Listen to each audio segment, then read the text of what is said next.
بسم اللہ الرحمن الرحیم۔ السلام علیکم ورحمۃ اللہ وبرکاتہ۔ نحمدہ ونصلی علی رسول الکریم، اما بعد۔ جمعے کے دن کرنے والے بہترین اعمال۔ جمعے کی فضیلت۔ حضرت علی کرم اللہ تعالیٰ وجہ الکریم سے روایت ہے کہ میں نے رسول اللہ صلی اللہ علیہ وسلم سے سنا کہ جمعہ کے دن شیطان لوگوں کے پاس جھنڈے لے کر بازاروں میں آ جاتے ہیں، جبکہ فرشتے رجسٹر لے کر مسجدوں کے دروازوں پر کھڑے ہو جاتے ہیں اور مسجد میں آنے والوں کا نام تحریر کرتے ہیں۔ جب امام ممبر پر خطبہ کے لیے آئے تو اس کا خطبہ خاموشی کے ساتھ سنا جائے، کوئی فضول حرکت نہ کی جائے۔ اگر کسی نے دوسرے کو خاموش ہونے کے لیے کہا تو اس کا بھی جمعہ ضائع ہو جائے گا۔ حدیث نبی صلی اللہ علیہ وسلم ہے، جس نے جمعہ کے دن غسل کیا اور غسل کروایا اور صبح صبح مسجد کی طرف چلا گیا، امام کے قریب ہو کر بیٹھا، لغویات سے محفوظ رہا، اسے ہر قدم کے بدلے سال بھر کے روزوں اور سال بھر کی راتوں کی عبادت کا ثواب ملے گا۔ غسل کرانے کا مطلب ہے کہ جمعہ کی شب اپنی بیوی سے ہم بستری کی تاکہ خود غسل کرے اور اسے بھی غسل کرائے، اس لیے شب جمعہ ہم بستری اہل علم کے نزدیک مستحب ہے۔ حضرت ابو ہریرہ رضی اللہ تعالیٰ عنہ روایت کرتے ہیں کہ رسول اللہ صلی اللہ علیہ وسلم نے حضرت ابو ہریرہ رضی اللہ تعالیٰ عنہ سے فرمایا، ہر جمعہ غسل کیا کرو، اگرچہ تمہیں غذا کے عوض پانی خریدنا پڑے۔ علماء کرام کے نزدیک جمعے کا غسل مستحب ہے۔ غسل کا وقت صبح ساجے کے بعد شروع ہوتا ہے، لیکن بہتر یہ ہے کہ مسجد میں جانے سے پہلے غسل کر لیا جائے، پھر بلا تاخیر مسجد کو چلا جائے۔ رسول اللہ صلی اللہ علیہ وسلم نے فرمایا، جو شخص جمعہ کی رات میں سورہ دخان پڑھے گا تو اس کی مغفرت کر دی جائے گی۔ ایک روایت میں ہے کہ جو شخص جمعے کی رات میں سورہ دخان پڑھے گا تو 70,000 فرشتے اس کے لیے دعائے مغفرت کریں گے۔ دوسری روایت ہے کہ جو شخص جمعہ کی رات میں سورہ دخان پڑھے گا تو جنت میں اس کے لیے گھر بنا دیا جائے گا۔ ایک حدیث میں ہے کہ جو شخص جمعہ کے دن یا رات کو سورہ یاسین پڑھے گا اس کی مغفرت کر دی جائے گی۔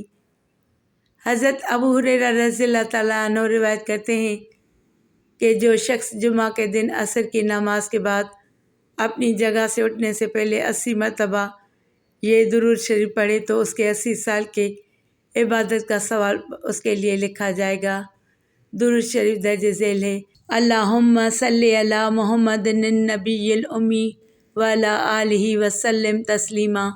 جمعہ کے دن صلاۃ و تسبیح کا پڑھنا بھی ثابت اور بڑے فضائل میں شامل ہے۔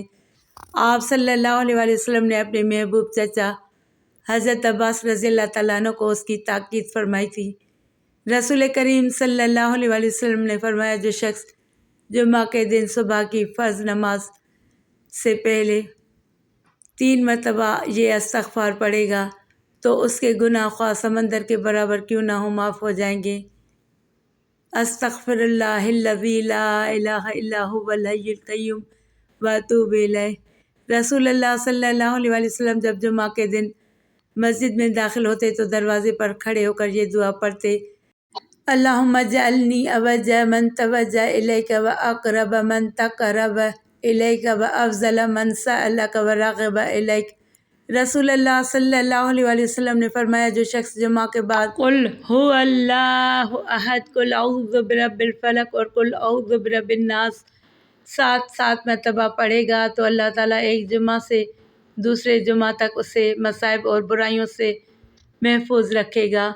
حضرت ابن عمر رضی اللہ تعالیٰ عنہ سے روایت ہے کہ جو شخص شب جمعہ کو سورہ کہف پڑھے گا اس کے قدم اور آسمان کے درمیان ایک نور ہوگا جو قیامت کے دن روشن ہوگا اور 2 جمعہ کے درمیان کے گناہ معاف کر دیے جائیں گے۔ رسول اللہ صلی اللہ علیہ وسلم نے فرمایا، جو شخص جمعہ کی نماز کے بعد سبحان اللہ العظیم وبحمدہ 100 مرتبہ پڑھے تو اللہ تعالیٰ اس کے 1000 اور اس کے والدین کے 24,000 گناہ معاف فرمائیں گے۔ رسول اللہ صلی اللہ علیہ وسلم نے فرمایا، مجھ پر کثرت سے درود بھیجا کرو، جو ایسا کرے گا قیامت کے دن میں اس کے لیے شہادت دوں گا اور شفاعت کروں گا۔ علماء کرام فرماتے ہیں کہ 300 مرتبہ پڑھنا کثرت میں شمار ہوتا ہے۔ نیز فرمایا کہ بعد نماز مغرب شب جمعہ شروع ہو جاتی ہے۔ جمعہ کے دن غسل کرنا، چہرہ بنانا، اچھے کپڑے پہننا، خوشبو لگانا تو عموماً کیا ہی جاتا ہے۔ اگر ان کاموں میں سنت کی نیت کر لی جائے تو مفت کا ثواب ملے گا۔ رسول اللہ صلی اللہ علیہ وآلہ وسلم نے حضرت ابو ہریرہ رضی اللہ تعالیٰ عنہ سے فرمایا، ہر جمعہ غسل کیا کرو اگرچہ تمہیں غذا کے عوض پانی خریدنا پڑے۔ علماء کرام کے نزدیک جمعے کا غسل مستحب ہے۔ غسل کے بعد نماز جمعہ کی ادائیگی تک طہارت قائم رکھے۔ اگر طہارت ختم ہو جائے تو وضو اور غسل دونوں کرے۔ اگر جنابت اور جمعہ کی نیت کر لے تو یہ بھی جائز ہے۔ مونچھیں اور ناخن وغیرہ کاٹ کر مزید طہارت حاصل کر لی جائے۔ اچھا لباس پہننا چاہیے۔